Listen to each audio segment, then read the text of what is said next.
Hola, ¿qué tal? Bienvenidos. Qué bueno que nos acompañes en una emisión más del programa Bitácora Social. Mi nombre es Otto René Cáceres y te estaré acompañando en los siguientes minutos aquí a través de los micrófonos del Laboratorio de Análisis Social Estratégico LACE. Nuestras redes sociales para que nos sigas, nos recomiendes temas o nos dejes tus comentarios en Facebook diagonal LACE Oficial Guami, nuestro Twitter @LACE Oficial Guami y nuestra página web www.lace.mx. El día de hoy tenemos un programa muy interesante, como lo venimos haciendo ya desde hace un par de programas. Respondemos las preguntas que el público muy generosamente nos hace llegar a nuestras redes sociales, y el día de hoy hemos tomado una, como siempre lo hacemos, al azar, y es: ¿por qué siempre estamos en crisis? Y para hablar de este tema me acompañan en el estudio el maestro Eduardo Bustos y el maestro José Antonio Carrera Barroso. Usted ya los conoce, los ha visto en otros programas. Ambos son candidatos al doctorado por la línea de procesos políticos de la UAM Iztapalapa. Jores, bienvenidos. ¿Cómo estás, René? Gracias, René. ¿Cómo estás? Oye, bueno, estos programas me encantan porque usted debe saber que no tenemos absolutamente nada preparado. Lo agarramos el día que venimos a grabar. Y bueno, hoy vamos a discutir este tema. ¿Por qué siempre estamos en crisis? Y vamos a hablar de una crisis, no solo de una cosa en particular, una crisis política, económica, social, educativa, etc. Maestro, ¿por qué siempre estamos en crisis? Bueno, resulta que a las personas que hemos nacido en la década de los 80s nos conocen como la generación de la crisis. De las 80 para acá hemos tenido una serie, unos ciclos de crisis consecutivas que empezaron desde 1976 con la primera crisis monetaria que hubo y continuaron en el 82 que fue consecuencia de la del 76, Claro. y la del 94 que fue consecuencia de la del 82, y la del 2008 que fue consecuencia de la del 94, y ahora la que se está gestando entre el año 2015, probablemente 2016, y seguramente no tardará mucho, que es consecuencia también una crisis dentro de la crisis del 2008. Pero bueno, para esto hay que entender cómo es que funcionan las crisis, cómo es que... Sí, ¿cuál es su génesis? ¿Cuál es su ¿Cómo génesis, se no? desarrollan? Ajá. Que no es como muchos analistas económicos incluso lo llaman, de bueno, ya estamos en crisis, ¿no? Como, pues nos llovió, salimos y ya estaba lloviendo. Claro, sí. Entonces, las crisis económicas no se generan así, no es que de repente ocurran y somos víctimas de ellas y bueno, tenemos algo que hacer. ¿Cómo se dan? El público estoy seguro que le interesará mucho saber, o sea, ¿cómo se gesta una crisis? ¿Cuáles son los factores que nos llevan a estar en crisis? Bueno, primero, una crisis se genera porque hay todo un entramado de personas y de intereses múltiples que se van gestando de manera sistemática en el tiempo. En el caso de México, por ejemplo, de 1970 para acá, donde hay una reestructuración en la forma de hacer economía en México, donde nos desindustrializamos, Claro. dejamos de generar que las personas ricas o la riqueza, el capital en México fuera industrial y se hiciera más hacia los bancos, es decir, se financiarizara. Es todo un proceso largo. La llamada revolución neoliberal o el regreso al capitalismo del siglo XIX es justamente un proceso largo. Hasta el momento lleva 40 años, si no es que 45 años. Y esto se va dando justamente porque hay un grupo de personas, un grupo reducido de personas que controlan sectores estratégicos de la economía, pero también de la política. En este sentido, no es un apartado únicamente de los empresarios. Aquí los políticos juegan un papel importante, Sí, porque claro. necesitan leyes, necesitan desarticular un estado de bienestar, un estado desarrollista mexicano, necesitan además dejarle ciertos beneficios, hacerse de la vista gorda, de generar un sistema, un aparato de seguridad, desmontar un sistema de seguridad pública para darle cabida al mercado.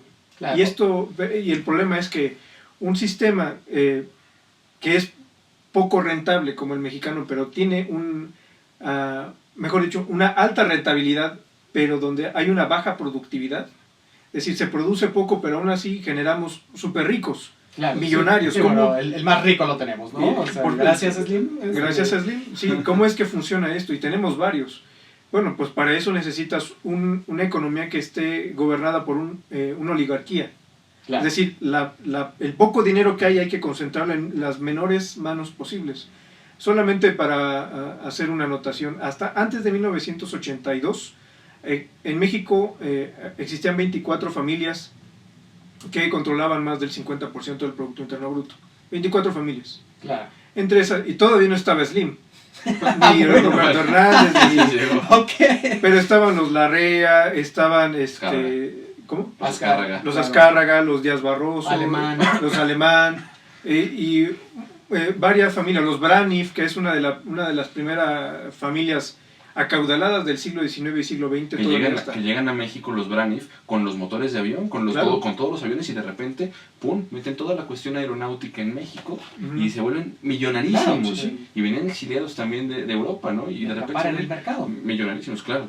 Y hay una migración española muy fuerte. Ahí están los Servige, Bimbo, sí. los hermanos Vázquez, todos ellos son hijos de exiliados españoles, pobres, varios de ellos. Y bueno, pero estas familias van desarrollándose hasta el grado tal de que actualmente, según un estudio de la revista Expansión, solamente 146 personas en México acumulan eso, más de la mitad del Producto Interno Bruto en México. Dios, bueno. Oye, Lalo, pero fíjate que yo, por ejemplo, recordando un poco las clases de macroeconomía y recordando las fases económicas, yo la crisis la observo como la etapa más profunda de decadencia después de una recesión económica. Entonces, en ese aspecto, los ciclos económicos los imaginamos como estables, con un tope y con un fondo. El fondo está más abajo ahorita, con cada crisis el fondo es más profundo. Sí, exacto, se vuelve más profundo el hoyo. Hay que entender cómo es que funcionan estos ciclos de crisis. Bueno, resulta que en la década de los 20 hubo un ruso que se llamaba Kondratiev, que estudió los ciclos de expansión y contracción del capital, es decir, cuando hay mucho dinero, cuando hay muchas industrias y cuando cae. Y lo hizo desde la década desde 1800, del siglo XIX hasta 1920. Y lo que él encuentra es que esta formación de capital es cíclica. Ya Karl Marx habla de esta formación cíclica del capital, pero no tenía datos. Y solamente Kondratiev encuentra que hay una especie de curvas de crecimiento y después hay una fase tope que se le llama el estado crítico y después desciende. Y otra vez parece que vuelve a reestructurarse. Karl Marx ya en el Capital habla de este proceso de la reestructuración del capital, pero en cada ciclo el capital va cambiando, cada ciclo de recuperación y de crisis va cambiando, porque hay la fase de crecimiento, digamos, o de expansión del capital surge cuando hay una nueva tecnología. Claro. Y esa nueva tecnología puede ser una tecnología industrial, pero también una nueva tecnología financiera o una nueva forma de pensar. Veamos, por ejemplo, la Revolución Francesa fue también todo un proceso de una forma diferente de pensar, que además estaba de la mano con una burguesía naciente, es decir, personas que estaban encargadas del comercio, y esas mismas personas que están encargadas del comercio invirtieron después en industrias. Claro. Y había una burguesía parisina que financia esta revolución en Francia, como consecuencia, de que les aumentaron los impuestos. Bueno, pero esto es como el auge inglés también. Es el auge inglés. Empezaron a invertir en productos y en desarrollar nuevas cosas. Pero es bien curioso, etcétera. La revolución industrial no inicia en Inglaterra. No, por supuesto que no, pero tiene un auge. Sí, claro. O sea, los ingleses crecen de una manera... Hay una cuestión ahí también en la historia económica. Hay una descentralización de la historia europea, del capitalismo. La industrialización no nace en Inglaterra, como nos cuentan muchos de los libros, en China. Hay un libro de un historiador inglés quienes dicen que quienes arman las industrias acereras en Inglaterra, en Liverpool, en Manchester, son chinos, son ingenieros chinos. Siglo XVIII. Bueno, entonces explicaba este proceso de crisis, de ciclo de crisis financieras. Resulta que el capitalismo en sí es un sistema inestable en el tiempo, es decir, es un sistema que en cada periodo entra por lo menos en una gran crisis cada 50 años. Al menos son los estudios de Kondratiev, y que después Wallerstein en el estudio sobre el sistema mundo encuentra que eso existe. Y encuentra, por ejemplo, Wallerstein, quien sigue estos estudios de Kondratiev, que hay 4 grandes ciclos de la economía capitalista en general. Entonces, el capitalismo entra en crisis en 1848, 1870, 1914 y 1929, y es hasta 1973 donde vuelve a entrar en una crisis, después entra en otra crisis en el 82, otra en el 85 y la última gran crisis que se da en el año 2008. Claro.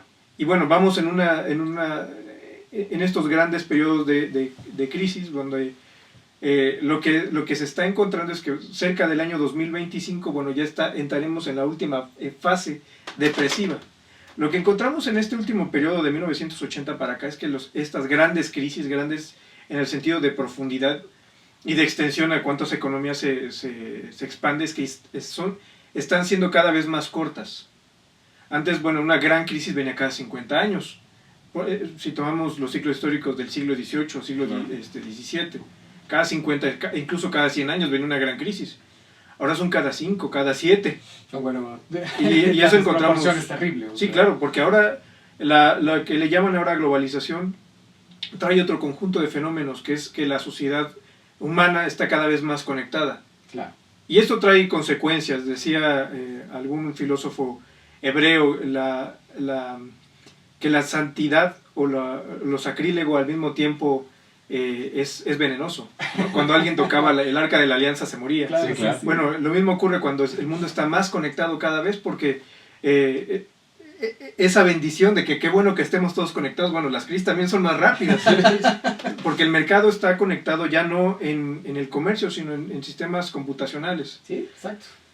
¿Cuáles son las desventajas de tener una economía industrial y una financiarizada, por ejemplo? Una economía industrial es cuando tú produces capital, vienes de capital a través del trabajo, tenés industrias y ahí generas una primera ganancia. La segunda ganancia es cuando esa mercancía que tú produces la tienes que vender en el mercado. En el mercado, bueno, se estandarizan los precios y se reparten.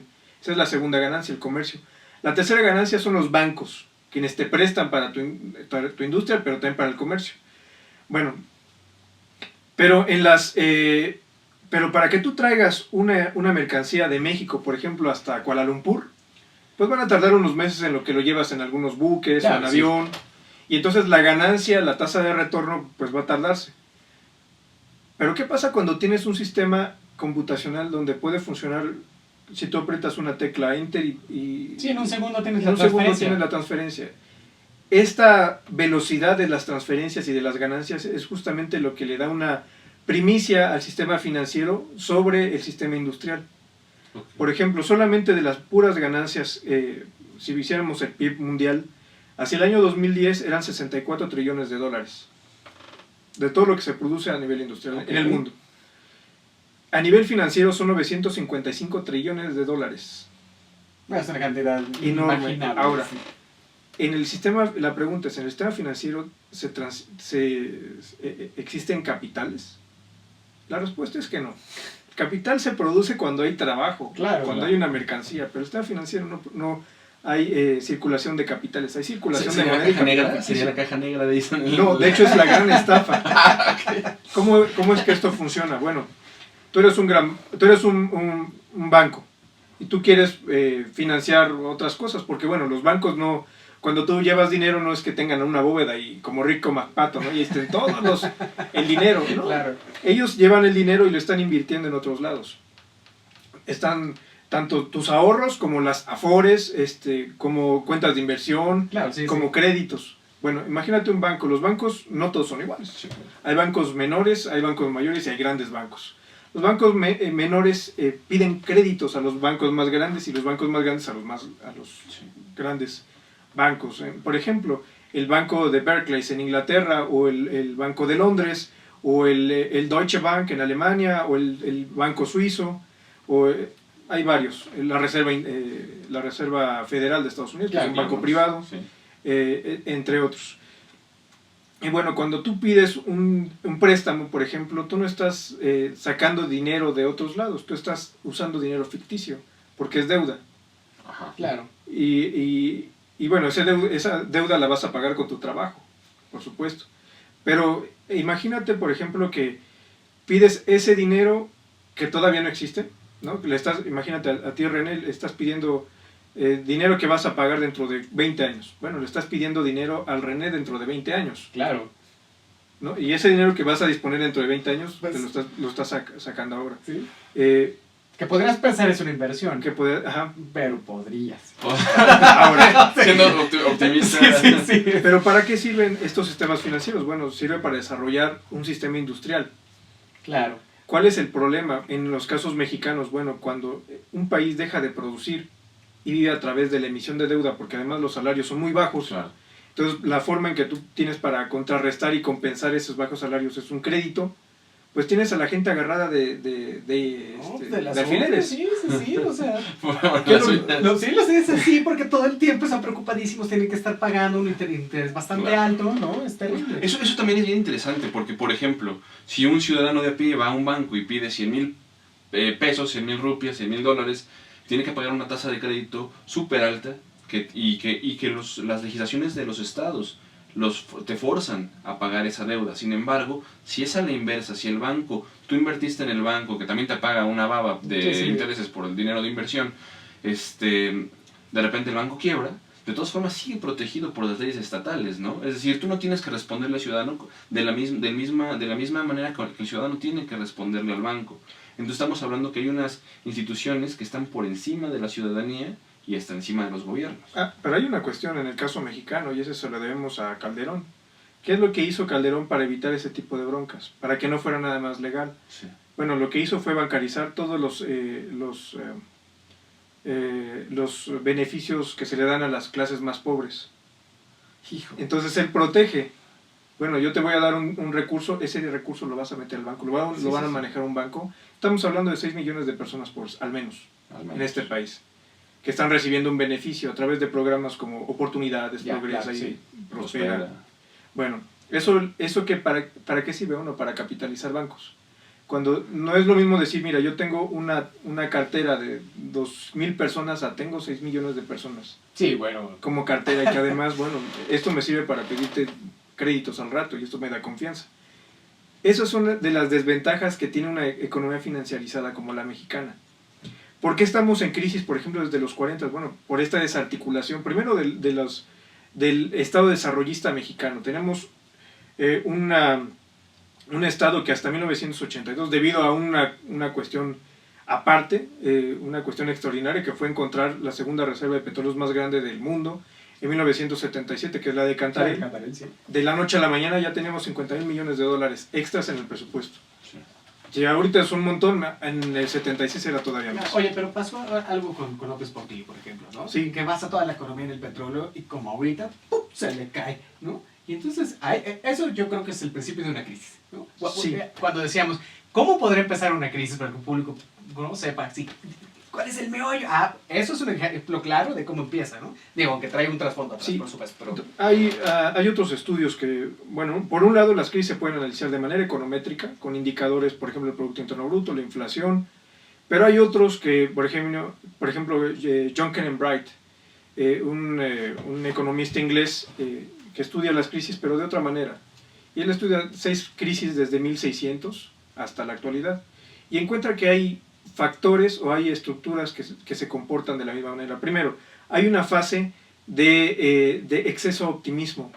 Esto es lo que les comentaba, descubren una nueva tecnología. Acabamos de descubrir los trenes. ¿Quién le quiere invertir?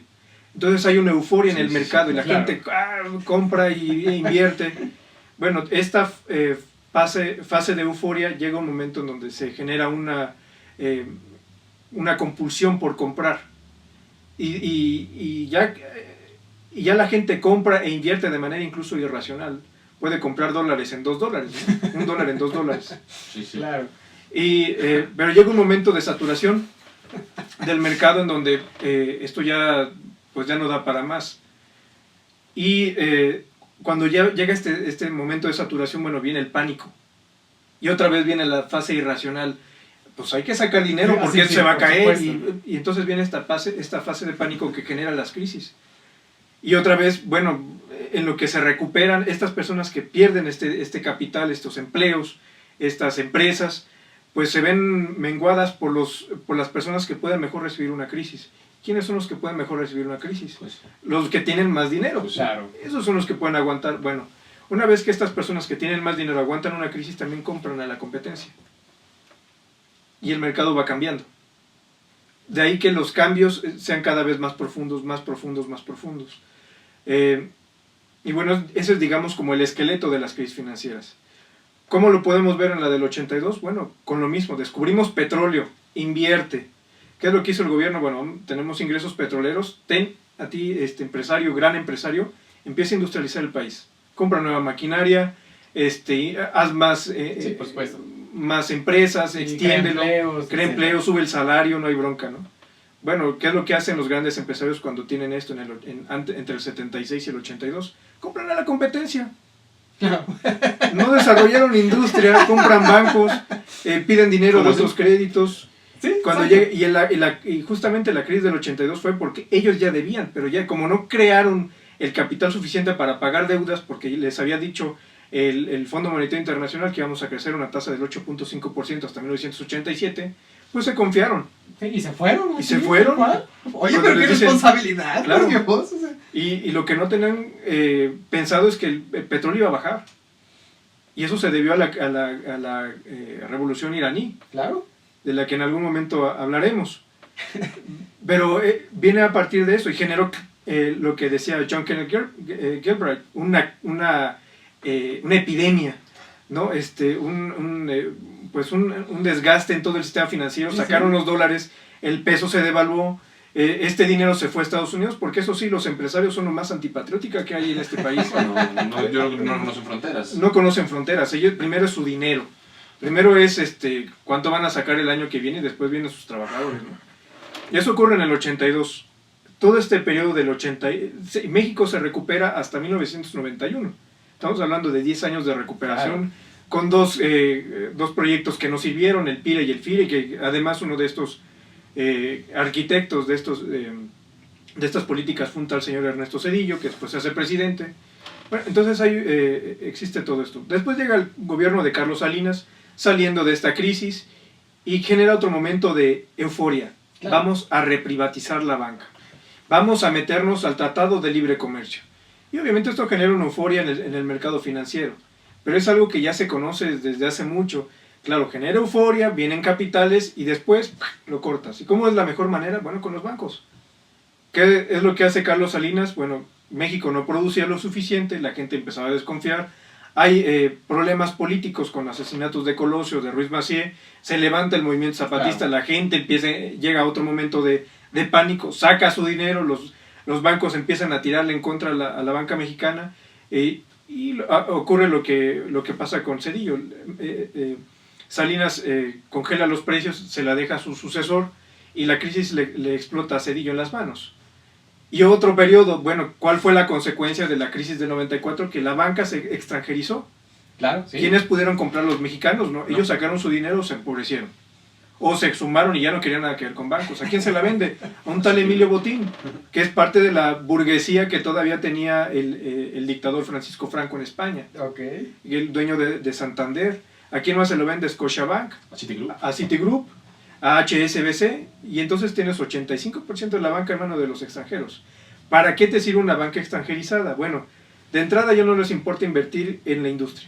Tú quieres pedir un banco, como diría un profesor, es más fácil de que te hagan centro delantero en el Real Madrid antes de que te den un crédito financiero para crear una industria. Claro, sí. Bueno, entonces, ¿para qué funciona? Muy bien, lo vamos a usar para consumo. Todo lo que tú quieras comprar en Palacio de Hierro, en JCPenney, ahí sí que funciona. para cosas useless, ¿no? Por Ahí está supuesto. Y te vamos a cobrar de más porque Por supuesto. Porque es a crédito. Como ves a crédito, por Dios, yo tengo que ganarle, ¿no? por supuesto, Préstamo. como es en el caso de Citibank, 50% de las ganancias de Citibank vienen de Banamex. Claro, sí. Por eso lo hacen al gerente de Banamex, lo hacen presidente de Citigroup. Para eso sí funciona. ¿Qué estamos viendo ahora? La repetición de estas crisis. Estamos en una fase eufórica. Las crisis del año 2013-2014 será para generar eso. Euforia en el mercado financiero. Vamos a privatizar Pemex. Bueno, no. Vamos a abrirle al capital privado. Porque esos sin eufemismos son muy buenos. Sí, sí, Claro, sí. sí. Ni Baudelaire tiene mejores frases. Vamos a hacer esto. Vamos a flexibilizar el trabajo. Eso significa pauperizarlo. Te vamos a pagar, pues prácticamente con las mismas condiciones que trabajan en la calle, pero tú con un título de licenciado, maestro, doctor. Claro. Y vamos a darte incentivos a ti, empresario, para que pagues menos, ¿no? Claro. Como en la cuestión del Politécnico, ¿no? Que querían hacer técnicos en especialidad a los alumnos del Politécnico en la Reforma antes de decirles ingeniero. Por supuesto, con el conocimiento de ingeniero. Exacto, con el conocimiento de ingeniero, pero eres un técnico y te pago como técnico. Exacto. Y eso así se las gastan, así se las gastan. Bueno, por eso, y eso tiene lana. pero le llaman modernidad de alguna manera. Oye, Lalo, pero fíjate que yo, por ejemplo, platicando con otros con profesores como Ricardo Espinosa, dice, lo defiende, que hablar de crisis o utilizar de manera, pues sin preocupaciones la palabra crisis, hay crisis en los partidos políticos, crisis en la representación, que queremos poner que todo es crisis, y entonces también vulgarizamos la palabra crisis, y cuando realmente, de verdad, hay una profunda depresión, entonces es una crisis más. No sería imprudente, o sea, en ese aspecto, ¿no sería imprudente decir que estamos en una crisis ahorita? Bueno, hay que tomar dos consideraciones. Una crisis es aquella rompimiento de la normalidad. Sí. La otra es una gran crisis estructural, es decir, cuando tú tienes un mecanismo, una forma pensada de cómo hacer las cosas y ya no funciona. Esa normalidad que tú ya habías pensado en un inicio ya no funciona. Por ejemplo, el mercado lo va a arreglar todo. 1990. Ya no funciona. Eso es mentira. Crea más crisis. Ya no ni genera paz, ni empleo, ni prosperidad, como le decía Milton Friedman. Sí. Antes de la década de los 70. Esa es una gran crisis estructural en la que actualmente vivimos. Oye, una última cosa. Si la crisis es la normalidad, entonces no es crisis. No, porque estamos... O sea, no tenerla es la normalidad, ¿no? O sea, que vivir así para vivir... Vivir bien sería la crisis. Exacto, ¿no? O sea, dentro de la crisis de los 2008 estamos ya en una nueva fase del año 2014-2015. Estamos en una nueva fase de crisis. Lo que hace el gobierno es no anunciarlo, porque estroparía esta fase expansiva que ellos pretenden hacer, pero ya no les salió. No, pero es muy evidente. Ya no les salió. ¿Las quieren dejar caer después de las elecciones? Sí. No, ya lo están haciendo. Okay. Ya lo están haciendo. Lo que no quieren es decirlo. Claro, pero ya estamos en una crisis. Digamos, ¿no? Ya estamos en una crisis. Ya no funciona, ya no da para más. Ya la magia que le dan, porque hay mucho esoterismo en este tipo de cosas, ya no funciona. Okay. Y en esta fase estamos. Claro, le van a echar la culpa al mercado norteamericano, pero ya no podemos. Claro, es una crisis interna. Sí, y hay que solucionarla. Y hay que solucionarla. Y eso es cambiando el modelo.